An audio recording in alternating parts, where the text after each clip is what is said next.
పులుసు తయారు చేసుకుందాం. ముందుగా నేను ఒక కుండను పెట్టుకున్నాను. స్టవ్ వెలిగించుకుని 3 స్పూన్ల ఆయిల్ వేసుకున్నాను. హీట్ ఎక్కిన తర్వాత ముందుగా 3 ఉల్లిపాయలని చిన్నగా చాప్ చేసుకుని పెట్టుకున్నాను. వేసుకుని గోల్డెన్ బ్రౌనిష్ కలర్ వచ్చే వరకు వేయించుకోవాలి. ఇలా గోల్డెన్ బ్రౌనిష్ కలర్ వచ్చాక అల్లం, వెల్లుల్లి, జీలకర్ర కలిపి పేస్ట్ చేసుకున్నది వేయాలి. వేసి పచ్చివాసన పోయేంత వరకు వేయించుకోవాలి.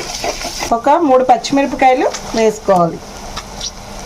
ముందుగా మనం శుభ్రం చేసి పెట్టుకున్న నెత్తళ్ళ ఇప్పుడు వేయాలి.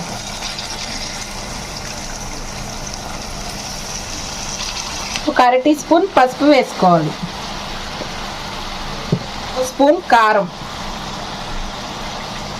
ముందుగా మనం నానబెట్టి ఉంచుకున్న నిమ్మకాయ అంత చింతపండును పులుసు తీసుకుని ఆ పులుసును వేయాలి. ఇంకా గరిటె పెట్టుకోకుండా మనం కుండను ఈ మాదిరిగా ఇలా స్లోగా కదుపుకోవాలి.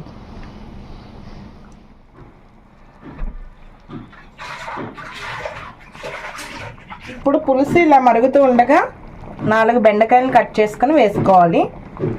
అలాగే ఇందాక మనం 3 పచ్చిమిరకాయలు వేసుకున్నాం. ఇప్పుడు ఒక 3 పచ్చిమిరకాయలు వేస్తున్నాను. తినే వాళ్ళ కారం బట్టి వేసుకోవచ్చు. ఫైనల్గా కొంచెం ఒక 1/2 టీ స్పూన్ ధనియాల powder,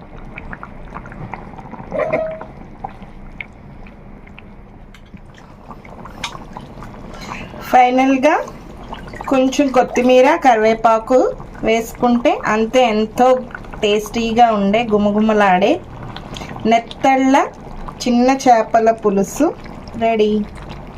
please like, share, subscribe our YouTube channel. Thank you for watching.